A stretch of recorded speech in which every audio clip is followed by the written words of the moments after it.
പേരെന്താ ബിലാൽ? നമ്മൾ വന്നിരിക്കുന്നത് ഗാൽവെസ്റ്റൺ ബീച്ചിലാണ്. ഞാൻ പറഞ്ഞില്ലായിരുന്നു ഒരു എയർബിഎൻബിയിലാണ് നമ്മൾ സ്റ്റേ ചെയ്യുന്നത് എന്ന്. സോ അതിന്റെ തൊട്ടടുത്തുള്ള ബീച്ചാണ്. ഇതൊക്കെ ബീച്ച് ഫ്രണ്ട് വ്യൂ ഉള്ള കുറെ എന്താ പറയാ എയർബിഎൻബീസ് ആണ്. ഇവിടെ ഭയങ്കര കത്തി റേറ്റാണ്.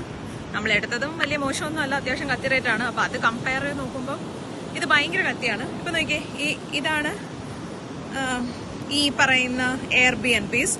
അവിടെ ഉള്ളവർക്ക് ഓപ്പോസിറ്റ് നോക്കി കഴിഞ്ഞു കഴിഞ്ഞാൽ സീ വ്യൂ ആയിരിക്കും. ഭയങ്കര വലിയൊരു സീ ആണ് അവിടെ മുതൽ.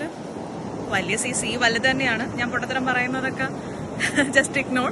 പക്ഷെ ഭയങ്കര കാം ആൻഡ് ക്വയറ്റ് ബീച്ചാണ്. കണ്ടോ, ആൾക്കാർ ഭയങ്കര കുറവാണ്. നമ്മുടെ നാട്ടിലെ പോലല്ല, ആൾക്കാർ വളരെ കുറവാണ് ഇവിടെ. കണ്ടോ, ആരുമില്ല. ചിലപ്പോൾ നമ്മുടെ പ്രൈവറ്റ് ബീച്ച് പോലെ ഫീൽ ചെയ്യും. സോ ഇതാണ് ഗാൽവെസ്റ്റൺ ബീച്ച്. ഇന്നലെ രാത്രി ഞങ്ങൾ ഇവിടെ വന്നു, ബാർബിക്യൂ ഒക്കെ ചെയ്തു. അതിനൊന്നും വീഡിയോ എടുക്കാൻ പറ്റിയില്ല, ബിക്കോസ് വെട്ടമൊന്നും ഉണ്ടായിരുന്നില്ല. സോ ഭയങ്കര രസമാണ്.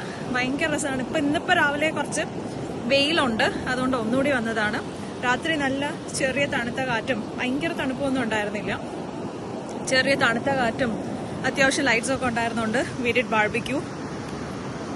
നോക്കി എന്തുമാത്രം ദൂരത്തില കിടക്കാൻ. ആൾക്കാർ വളരെ കുറവാണ്. ഇവിടെ വന്ന് താമസിക്കുന്നവര് വളരെ കാമൻ ക്വയറ്റ് ആയിട്ട് അവരുടെ അപ്പാർട്ട്മെന്റിലൊക്കെ ഇരുന്ന് ബീച്ചൊക്കെ കണ്ട് റിലാക്സ് ചെയ്യാൻ വരുന്നതാണ്. നമ്മുടെ നാട്ടിലെ പോലെ സ്ഥലം കണ്ട് തൊട്ട് പോകുന്നേ കാട്ടിയും ദേ വോണ്ട് ടു റിലാക്സ്.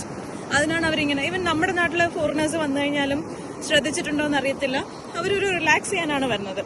നമ്മൾ കുറെ പേരെങ്കിലും ഓടി നടന്ന് സ്ഥലം കാണാനാണ് ശ്രമിക്കുന്നതെങ്കിൽ ഇവർ റിലാക്സ് ചെയ്യാനാണ് വരുന്നത്. ബിക്കോസ് ബാക്കി എല്ലാ ദിവസവും അവര് എന്താ പറയാ, രാവിലെ മുതൽ വൈകിട്ട് വരെ പണിയെടുക്കുകയും കറക്റ്റ് സമയത്ത് ജോലിക്ക് പോവുകയും തിരിച്ചു വരികയൊക്കെ ചെയ്യുന്നുണ്ട്. അവർക്ക് റിലാക്സ് ചെയ്യാനാണ് ഇങ്ങനെയുള്ള അപ്പാർട്ട്മെന്റുകളും എയർബിഎൻബിയും ഒക്കെ ഇവിടെ പ്ലാൻ ചെയ്തിരിക്കുന്നത്. So this is the beach that we came and we enjoyed. ഇനി നമ്മൾ തിരിച്ചു പോവാണ്. ഒരു ഫിഷ് മാർക്കറ്റ്, ഭയങ്കര ഫ്രഷ് ആയിട്ട് ഫിഷ് കിട്ടുന്ന ഒരു സ്ഥലം ഉണ്ടെന്ന് കേട്ടു. അവിടെ കയറിയാൽ നമ്മുടെ ചെമ്പല്ലിയും അയലയും മത്തിയൊക്കെ ഉണ്ടെന്ന് കേട്ടു. ഞങ്ങൾക്ക് എന്തായാലും കൊണ്ടുപോകാൻ പറ്റത്തില്ല, കൊച്ചാപ്പായും കൊച്ചുമ്മയും കൊണ്ടുപോകാന്ന് പറയുന്നുണ്ടായിരുന്നു. സോ അങ്ങോട്ട് പോയി നോക്കാം. വീഡിയോ എടുക്കാൻ പറ്റും തോന്നുന്നില്ല. വീഡിയോ എടുക്കാൻ പറ്റുകയാണെങ്കിൽ take video and show you.